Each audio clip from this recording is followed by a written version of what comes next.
नमस्कार दोस्तों, स्वागत है आप लोगों का फिर से अभ्यास सीरीज़ के अंदर। अभ्यास सीरीज़ में हम सभी सब्जेक्ट्स का रिवीजन कर रहे हैं थ्रू पीवाईक्यू एंड एमसीक्यूज़। अभ्यास सीरीज़ का जो सबसे पहला सब्जेक्ट है वो है इंडियन पॉलिटी, और बहुत जल्द हम वर्ल्ड जोग्राफी को भी हम स्टार्ट करने वाले हैं। तो इंडियन पॉलिटी का हम चैप्टर 14 ऑलरेडी कंप्लीट कर चुके हैं। आज हम करेंगे चैप्टर 15 पार्लियामेंट का पार्ट सेकेंड। पार्लियामेंट का सेकेंड पार्ट है वो है राज्यसभा, और फर्स्ट पार्ट लोकसभा था, और लोकसभा के कंसेप्ट और पीवाईक्यूज़ अपलोड कर दिए गए हैं। इस वीडियो में राज्यसभा के कंसेप्ट पढ़ेंगे। नेक्स्ट वीडियो जो आएगी शाम तक अपलोड हो सकती है, तो वो उसके पीवाईक्यूज़ होंगे। तो राज्यसभा के पीवाईक्यूज़ आप नेक्स्ट वीडियो में देख सकते हैं। तो देखिए, पार्ट फिफ्थ के अंदर यूनियन गवर्नमेंट मेंशन है। यूनियन गवर्नमेंट हमारी पार्ट फिफ्थ के अंदर मेंशन है। पार्ट फिफ्थ में टोटल चैप्टर्स कितने हैं? टोटल चैप्टर्स हैं इसमें 5। टोटल चैप्टर्स कितने हैं? 5। तो जो चैप्टर फर्स्ट है उसके अंदर यूनियन एग्जीक्यूटिव है। चैप्टर फर्स्ट के अंदर यूनियन एग्जीक्यूटिव है। यूनियन एग्जीक्यूटिव में कौन कौन आते हैं पूछा जाता है क्वेश्चन कि यूनियन एग्जीक्यूटिव में कौन कौन पार्ट है। ठीक है, तो कौन कौन पार्ट होते हैं? President, vice president, council of minister, और पीएम, और अटॉर्नी जनरल ऑफ इंडिया। ठीक, हम पार्ट 1 को पूरा कंप्लीट कर चुके हैं। मतलब प्रेसिडेंट की पूरी वीडियो बन चुकी है। Vice president, council of minister, AGA, ये ऑलरेडी हमारा कंप्लीट हो चुका है। जो चैप्टर फिफ्थ है, चैप्टर फिफ्थ के अंदर क्या आते हैं? Attorney general of India, article इनका 148 है, और इसको भी हम कंप्लीट कर चुके हैं। अब देखिए, चैप्टर जो सेकंड है पार्ट फिफ्थ का, चैप्टर सेकंड पार्लियामेंट है। क्या है? पार्लियामेंट। तो हम पार्लियामेंट ही कर रहे हैं। ठीक है, अब देखिए आर्टिकल 79 में पार्लियामेंट की कंपोजिशन बता रखी है कि पार्लियामेंट में कौन कौन पार्ट है। तो पार्लियामेंट का कौन सा पार्ट है? पार्लियामेंट के 3 पार्ट है। कौन से? एक लोकसभा, राज्यसभा, और एक प्रेसिडेंट। अच्छा, क्वेश्चन ये पूछा जाता है कि प्रेसिडेंट पार्लियामेंट का पार्ट क्यों है? प्रेसिडेंट पार्लियामेंट के पार्ट क्यों है? तो इसके कारण है 3। पहला, कि राज्यसभा और लोकसभा मतलब पार्लियामेंट के द्वारा बिल पास कर दिया गया। ये बिल एक्ट जब तक नहीं बन सकता जब तक प्रेसिडेंट अपनी असेंट नहीं देंगे। प्रेसिडेंट की असेंट के बिना बिल एक्ट नहीं बन सकता है ना, कन्वर्ट नहीं हो सकता। दूसरा रीज़न यह है कि प्रेसिडेंट के द्वारा पार्लियामेंट के सेशन को सुमन किया जाता है। प्रेसिडेंट के द्वारा पार्लियामेंट को बुलाया जाता है, कॉल किया जाता है, और प्रेसिडेंट के द्वारा ही सेशन को टर्मिनेट भी किया जाता है। Terminate, prorogation. जो मेरी लोकसभा की जो वीडियो थी उसके अंदर मैंने सारा कुछ बता के रखा है। एडजर्नमेंट साइन, डाई, प्रोरोगेशन, सुमन, आर्टिकल 85 सब बता के रखा हुआ है। और थर्ड रीज़न क्या है कि जब पार्लियामेंट सेशन में ना हो तो प्रेसिडेंट ऑर्डिनेंस इशू कर सकते हैं। क्या कर सकते हैं? ऑर्डिनेंस को इशू कर सकते हैं। ठीक, तो इसलिए हमारे जो प्रेसिडेंट है वो इंटीग्रल पार्ट माने जाते हैं पार्लियामेंट के। तो आर्टिकल 79 हो गया। अब आता है शेड्यूल फोर्थ के अंदर आपने पढ़ा होगा allocations of the seat to the states and UTs in Rajya Sabha on the basis of population. मतलब पॉपुलेशन के बेसिस पे, पॉपुलेशन के अकॉर्डिंग हमारे स्टेट्स को सीट दी गई हैं राज्यसभा के अंदर। ठीक है, कितनी सीट्स मिलेंगी, मतलब एक स्टेट को कितनी सीट मिलेंगी, दूसरे स्टेट को कितनी, तीसरे यूनियन टेरिटरी को कितनी सीट्स मिलेंगी, वो पॉपुलेशन के बेसिस पे सीट दी गई है राज्यसभा के अंदर। मतलब स्टेट से कितने रिप्रेजेंटेटिव राज्यसभा में जाएंगे, ये दे रखा है शेड्यूल फोर्थ के अंदर है। किसके बेसिस पे क्वेश्चन पूछा जाता है ना, कि किसके बेसिस पे? पॉपुलेशन के बेसिस पे। अब देखिए, अब आता है आर्टिकल 80। इसमें बता रखी टोटल स्ट्रेंथ, कंपोजिशन बता रखी है राज्यसभा की। आर्टिकल 80 पूछा जाता है क्वेश्चन कि आर्टिकल 80 में क्या है, तो ध्यान रखना राज्यसभा का कंपोजिशन है। अब देखिए, राज्यसभा की टोटल कितने लोग हैं? 250 है। टोटल स्ट्रेंथ कितनी है? 250। 250 में से 238 हमारे स्टेट्स और यूटी से आते हैं। हमारे 238, और 12 मेंबर्स हैं उनको नॉमिनेट किया जाता है प्रेसिडेंट के द्वारा। ठीक है, अब हम बात कर लेते हैं स्टेट्स की। देखो, स्टेट्स में एक चीज़ बताओ मुझे, क्या राज्यसभा की डायरेक्ट इलेक्शंस होते हैं, इनडायरेक्ट इलेक्शंस होते हैं? तो आंसर है इनडायरेक्ट इलेक्शंस होते हैं। लोकसभा के डायरेक्ट इलेक्शंस होते हैं। मतलब क्या होता है? मतलब क्या होता है इनडायरेक्ट और डायरेक्ट इलेक्शंस का? डायरेक्ट इलेक्शंस का मतलब ये होता है कि जो पीपल्स हैं वो डायरेक्टली वोट करेंगे। पीपल्स डायरेक्टली अपने रिप्रेजेंटेटिव को इलेक्ट करेंगे डायरेक्ट में, और इनडायरेक्ट में पीपल्स पार्टिसिपेट नहीं करते। ध्यान रखना, डायरेक्ट के अंदर पीपल्स पार्टिसिपेट करते हैं इलेक्शंस के अंदर, और राज्यसभा के अंदर, और इनडायरेक्ट के अंदर जैसे राज्यसभा का जो इलेक्शंस होता है उसमें पीपल्स डायरेक्ट पार्टिसिपेट नहीं करते। तो देखो, डायरेक्ट इलेक्शन किस किस के होते हैं? ये होते हैं हमारे लोकसभा के, लेजिस्लेटिव असेंबलीज़ के। ठीक है, और पंचायती राज वाले में होते हैं। तो देखो, राज्यसभा का क्या है? इनडायरेक्ट इलेक्शंस है। इनडायरेक्ट इलेक्शंस मैं आपको एक डायग्राम बना के दिखाऊंगा, उसके अंदर काफ़ी इन्फॉर्मेशन होगी। देखिए, लेजिस्लेटिव असेंबली के कैसे होंगे, डायरेक्ट इलेक्शंस होंगे। डायरेक्ट इलेक्शंस मतलब जो पीपल्स होंगे, है ना, इंडियन सिटीजन्स होंगे जिनकी एज 18+ है, वो डायरेक्ट इलेक्ट करेंगे अपने रिप्रेजेंटेटिव को लेजिस्लेटिव असेंबली के लिए। ठीक, अब देखो कौन सा इलेक्ट्रोल सिस्टम यूज़ होगा, मतलब डायरेक्ट इलेक्शंस के अंदर कौन सा इलेक्ट्रोल सिस्टम यूज़ होगा, फर्स्ट पास्ट पोस्ट सिस्टम, ये ध्यान रखिएगा, फर्स्ट पास्ट पोस्ट सिस्टम को यूज़ किया जाता है। अब देखो पीपल्स के द्वारा अपने रिप्रेजेंटेटिव को इलेक्ट कर लिया गया है, लेजिस्लेटिव असेंबली में मेंबर्स हैं। ठीक, अब इन मेंबरों में से इलेक्ट किया जाएगा मेंबर जो कि राज्यसभा में जाएंगे। ठीक है, मान के चलो लेजिस्लेटिव असेंबली की स्ट्रेंथ है 50। मान के चलो लेजिस्लेटिव असेंबली के अंदर टोटल मेंबर कितने, इलेक्टेड मेंबर कितने, 50 है, और राज्यसभा की सीट कितनी एलोकेट की गई है स्टेट्स के अंदर, वो है 10। तो इन्हीं 50 में से 10 को इलेक्ट किया जाएगा और राज्यसभा के अंदर भेजा जाएगा। अच्छा, कौन सा इलेक्टोरल सिस्टम, वो किया जाएगा प्रोपोर्शनल रिप्रेजेंटेशन सिस्टम। ध्यान रखना, प्रोपोर्शनल रिप्रेजेंटेशन सिस्टम। और लेजिस्लेटिव असेंबली के लिए इलेक्टेड मेंबर के लिए फर्स्ट पास्ट पोस्ट सिस्टम, और उसमें proportional representation system by mean of the single transferable vote using, हाँ यहाँ से क्वेश्चन पूछा जाता है, यूजिंग ओपन, ध्यान रखना, ओपन बैलेट सिस्टम, है ना।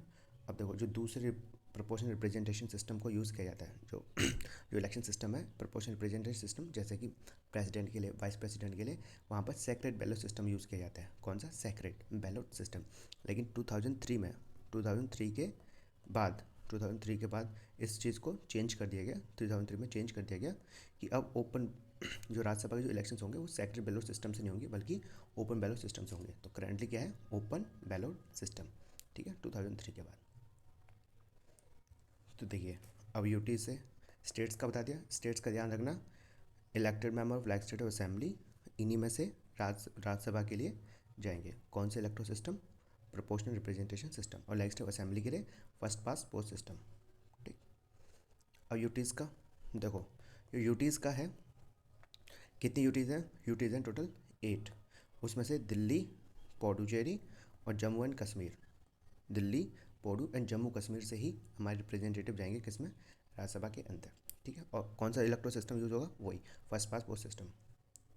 अब आते हैं देखो नॉमिनेशंस 12 मेंबर्स को नॉमिनेट किया जाता है प्रेसिडेंट के द्वारा राज्यसभा के अंदर। फिर समझो, 12 मेंबर्स को नॉमिनेट किया जाता है प्रेसिडेंट के द्वारा राज्यसभा के अंदर। तो प्रेसिडेंट का मतलब किस बेसिस पे नॉमिनेट करेंगे।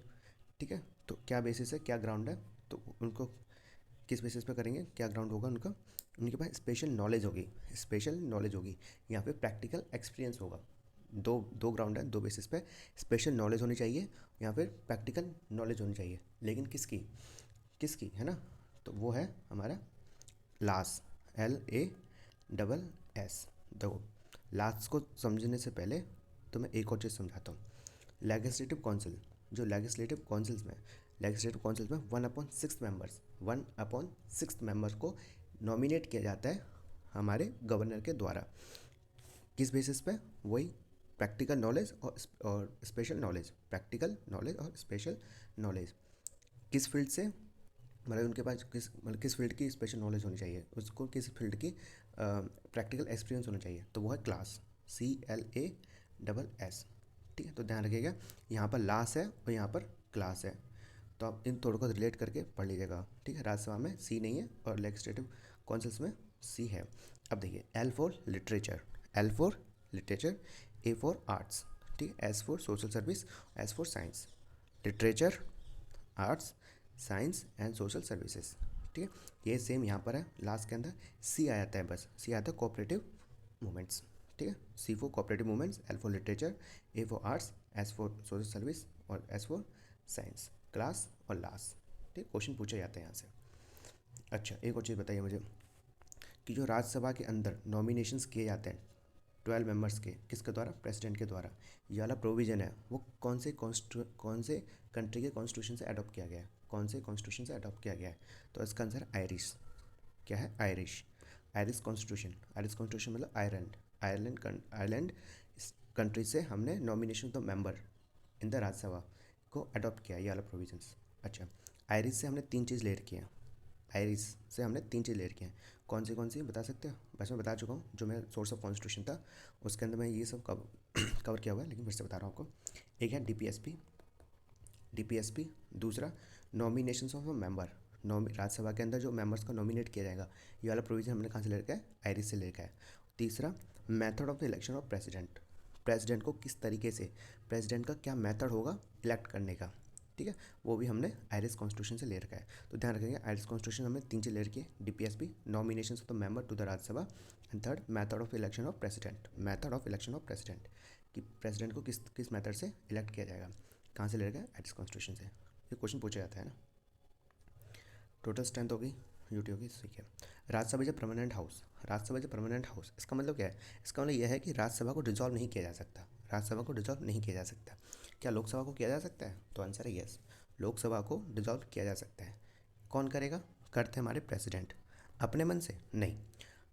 प्रेसिडेंट लोकसभा को डिसॉल्व करते हैं council of minister, council of minister की रिकमेंडेशन से। ध्यान रखना, प्रेसिडेंट लोकसभा को डिसॉल्व कर सकते हैं उसके टेन्योर कंप्लीट होने से पहले, उसका जो टर्म है 5 साल, उसको कंप्लीट होने से पहले लोकसभा को डिसॉल्व किया जा सकता है प्रेसिडेंट के द्वारा काउंसिल ऑफ मिनिस्टर की रिकमेंडेशन से, है ना। कहीं कभी काउंसिल ऑफ मिनिस्टर नहीं बोला जाता, तो कभी पीएम लिखा जाता है क्वेश्चन के अंदर कि पीएम की रिकमेंडेशन से पीएम की रिकमेंडेशन से प्रेसिडेंट काउंसिल ऑफ उसको हाउस ऑफ पीपल्स को, मतलब लोकसभा को डिसॉल्व किया जा सकता है। तो आंसर यस। देखो, राज्यसभा को हम अपर हाउस भी कहते हैं, ठीक है, और लोकसभा को लोअर हाउस कहते हैं। तो राज्यसभा काउंसिल ऑफ स्टेट्स है। क्या है? काउंसिल ऑफ स्टेट्स, मैंने बताया ना कि लेजिस्लेटिव असेंबली, ठीक है, ध्यान रखें, लेजिस्लेटिव असेंबली ही होता है, पार्टिसिपेट करते हैं राज्यसभा के इलेक्शंस के अंदर। कहीं आपको घुमा दे आगे लेजिस्लेटिव काउंसिल्स नहीं, लेजिस्लेटिव असेंबली ही करते हैं, तो पार्टिसिपेट करते हैं, इसलिए काउंसिल ऑफ द स्टेट्स बोला जाता है। अच्छा देखो, जो जो लोकसभा होता है, लोकसभा रिप्रेजेंट करता है डेमोक्रेसी को, लोकसभा किसको रिप्रेजेंट करता है? डेमोक्रेसी को। और जो राज्यसभा जो होता है, राज्यसभा रिप्रेजेंट करता है हमारे फेडरल फीचर को। ध्यान रखना, लोकसभा किसको रिप्रेजेंट करते हैं? डेमोक्रेसी को, और राज्यसभा किसको रिप्रेजेंट करता है? फेडरल फीचर को। फेडरल फीचर मैं आपको बता चुका हूँ, उसके सारे प्रोविजंस मेरी प्रीवियस वीडियोज़ के अंदर, है ना, काउंसिल ऑफ स्टेट्स। अब देखिए, हाँ एक और चीज़ परमानेंट हाउस में बताना भूल गया कि इसके राज्यसभा के 1/3 मेंबर को रिटायर किया जाता है, 1/3 मेंबर्स को रिटायर किया जाता है आफ्टर एवरी 2 ईयर्स, हर 2 साल बाद राज्यसभा के 1/3 मेंबर्स को रिटायर कर दिया जाता है, ठीक है, फिर उसका फ्रेश सिलेक्शन किया जाता है। और देखो, वाइस प्रेसिडेंट ऑफ इंडिया, जो वाइस प्रेसिडेंट ऑफ इंडिया है वो हमारे एक्स ऑफिशियल चेयरमैन होता है राज्यसभा के। ध्यान रखिएगा, वाइस प्रेसिडेंट है इंडिया के, वो हमारे एक्स ऑफिशियल चेयरमैन होता है राज्यसभा के। क्वेश्चन पूछा जाता है कि एक्स ऑफिशियल चेयरमैन कौन है, तो ध्यान रखिएगा वाइस प्रेसिडेंट ऑफ इंडिया। कैसे चुना जाता है, मतलब कैसे इलेक्ट किया जाता है, मैं आपको बता चुका हूँ, फिर से बता रहा हूँ, इलेक्टेड और nominated member of Rajya Sabha and Lok Sabha. ध्यान रखिएगा, इलेक्टेड और nominated member of Rajya Sabha and Lok Sabha. अब देखिए, term of members of Rajya Sabha, ठीक है, मतलब राज्यसभा के जो मेंबर्स हैं वो कितने साल के लिए मेंबर्स बने रहेंगे, मतलब कितने साल तक अपनी ऑफिस को होल्ड करके रखेंगे। तो देखिए, क्या ये कॉन्स्टिट्यूशन के अंदर, ओरिजिनल जो कॉन्स्टिट्यूशन है, क्या उसके अंदर मेंशन है? जो ओरिजिनल कॉन्स्टिट्यूशन है उसमें टर्म्स मेंशन है? तो आंसर है नहीं, टर्म्स मेंशन नहीं है। ये किसके ऊपर छोड़ दिया था? ये छोड़ दिया था पार्लियामेंट के ऊपर। तो पार्लियामेंट जैसा फिक्स करेगी वैसा टर्म दे दिया जाएगा, मतलब जब तक वो अपने मेंबर से अपने ऑफिस को होल्ड करके रखेंगे। तो देखो, पार्लियामेंट के द्वारा representation of the people act 1951, representation of the people act 1951 को पास किया गया, और उसमें टर्म्स को फिक्स कर दिया गया। कितने साल? 6 ईयर्स। कितने साल के लिए फिक्स कर दिया गया? 6 ईयर्स के लिए। अच्छा, एक और क्वेश्चन यहाँ से बनता है कि कि कौन से ऐसे ऑफिस हैं, कौन से ऐसे पोस्ट हैं जिनके लिए टर्म 6 ईयर्स है। तो ध्यान रखना, क्यों क्वेश्चन पूछे जाते हैं यहाँ से, है ना। 6 ईयर किस लिए टर्म है? एक तो कैग का, मैं आपको पढ़ा चुका हूँ ये वाला, यूपीएससी, ठीक, और एसपीएससी, मतलब यूनियन पब्लिक सर्विस कमीशन, और स्टेट पब्लिक सर्विस कमीशन, और एक इलेक्शन कमीशन। ध्यान रखिएगा, कैग, यूपीएससी, एसपीएससी और इलेक्शन कमीशंस। और मेंबर ऑफ राज्यसभा के कितने टर्म है, कितने साल के लिए अपने ऑफिस को होल्ड करके रखते हैं? 6 ईयर्स के लिए। क्वेश्चन पूछे जाते हैं यहाँ से 6 ईयर्स के लिए, ठीक। तो टर्म्स हो गया। अब देखो, इलेक्शन एज मैं अब यहाँ पर सारी इलेक्शन एज बता देता हूँ। 21 एज किसके लिए चाहिए? ध्यान रखना, ग्राम पंचायत के सरपंच बनने के लिए, है ना, जो ग्राम पंचायत के जो इलेक्शंस होते हैं सरपंच के इलेक्शंस के लिए, उसमें मिनिमम एज कितनी हो चाहिए? 21। 25 किसके लिए चाहिए? 25 चाहिए पीएम बनने के लिए, अगर आपको प्राइम मिनिस्टर बनना है, तो 25 एज तो होनी चाहिए, ठीक है। और लोकसभा के मेंबर्स के लिए, लोकसभा के मेंबर्स के लिए और पीएम के लिए 25 एज, और 30 ईयर चाहिए हमारे राज्यसभा के मेंबर के लिए। राज्यसभा के मेंबर के लिए कम से कम आपको 30 एज तो होनी चाहिए, और 35 होनी चाहिए आपको प्रेसिडेंट और वाइस प्रेसिडेंट के लिए। तो ध्यान रखिएगा 35 एज प्रेसिडेंट और वाइस प्रेसिडेंट के लिए। तो देखो इलेक्शन एज कितनी होगी राज्यसभा की, 30 हो गई, ठीक है। सैलरी, क्या सैलरी मेंशन है राज्यसभा के जो मेंबर्स हैं उनके लिए सैलरी मेंशन है? तो कॉन्स्टिट्यूशन के अंदर मेंशन नहीं है, ये पार्लियामेंट के ऊपर छोड़ देता है कि पार्लियामेंट जो डिसाइड करेगी वही। अच्छा, क्वेश्चन यहाँ से नहीं पूछा जाता कि कौन फिक्स करता है, क्वेश्चन ये पूछा जाता है कि जो सैलरी जो पेंशन मिलती है वो हमारे कौन से फंड से विड्रॉल होता है, मतलब किस फंड से पैसों को निकालते हैं, मतलब किस फंड से चार्ज है सैलरी। तो वह कंसोलिडेटेड फंड ऑफ इंडिया। देखो जो हमारा जो नेक्स्ट चैप्टर आने वाला है, सॉरी जो हमारा पार्ट 3 आएगा, पार्लियामेंट का जो पार्ट 3 आएगा वो इन्हीं के ऊपर होगा। जैसे पार्लियामेंट्री कमेटीज़, कौन से फंड्स हैं, 3 फंड है ना, consolidated fund of India, public account of India, contingency fund of India, इन दोनों में क्या डिफरेंस होता है वो आपको पार्ट 3 के अंदर देखने के लिए मिल जाएगा। पार्लियामेंट्री कमेटी सारा कुछ करेंगे, उसमें बिल्स भी होगा। अब देखो सैलरी कहाँ से आती है, कंसोलिडेटेड फंड ऑफ इंडिया से। अच्छा ये बहुत अच्छा है, रेजिग्नेशंस। रेजिग्नेशन पढ़ने से पहले आपको मैं एक लोकसभा के बारे में बताता हूँ, जो स्पीकर और डिप्टी स्पीकर। देखो स्पीकर देंगे डिप्टी स्पीकर को अपना रेजिग्नेशन लेटर, स्पीकर देंगे डिप्टी स्पीकर को, और डिप्टी स्पीकर देंगे स्पीकर को। ध्यान रखना, स्पीकर डिप्टी स्पीकर को देंगे और डिप्टी स्पीकर स्पीकर को देंगे।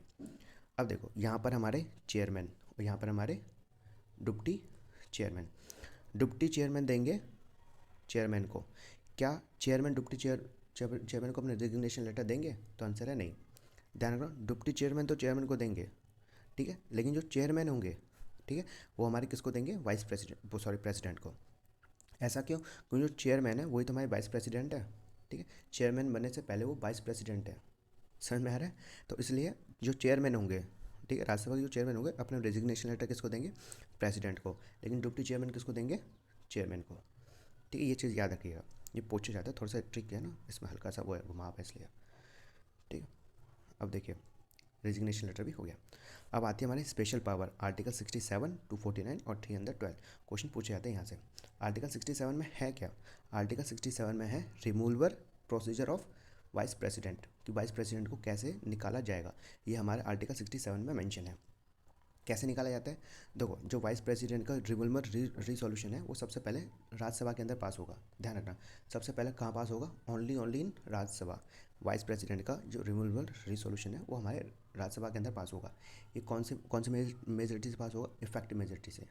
कौन सी मेजोरिटी से पास होगा, इफेक्टिव मेजोरिटी से पास होगा वाइस प्रेसिडेंट का, ठीक है। फिर उसके बाद ये जाएगा लोकसभा के अंदर। पहले राज्यसभा के अंदर, ओनली राज्यसभा के अंदर ही इंट्रोड्यूस हो सकता है, ध्यान रखना, लोकसभा के अंदर इंट्रोड्यूस नहीं होगा। सबसे पहले राज्यसभा के अंदर इंट्रोड्यूस होगा, और कौन सी मेजोरिटी से पास होगा, इफेक्टिव मेजोरिटी। फिर ये जाएगा लोकसभा के अंदर, और लोकसभा इसको सिंपल मेजोरिटी से पास करेगी। किससे? सिंपल मेजोरिटी से, और निकाल दिया जाता है, ठीक। अब देखो स्पीकर, डिप्टी स्पीकर और डिप्टी चेयरमैन, ये इंपॉर्टेंट है। स्पीकर का जो रिवॉल्वर रिसोल्यूशन होगा, जो मोशन होगा, ठीक है, उसको ओनली लोकसभा ही पास करेंगे। उसमें लोकसभा के अंदर डिप्टी स्पीकर का जो रिमूवल रिसोल्यूशन है, ठीक है, जो मोशन है इनको रिमूव करने का, वो ओनली लोकसभा के अंदर पास होगा, राज्यसभा के अंदर पास नहीं होगा, ठीक है। और राज्यसभा से कोई लेना देना है भी नहीं। डिप्टी चेयरमैन का ओनली राज्यसभा में ही पास होगा, और मतलब जो वो है लोकसभा का कोई लेना देना नहीं होगा डिप्टी चेयरमैन का निकालने के प्रोसीजर में। देखो ये तीनों के तीनों किससे पास होंगे, इफेक्टिव मेजोरिटी से। किससे होंगे, इफेक्टिव मेजोरिटी से पास होगा।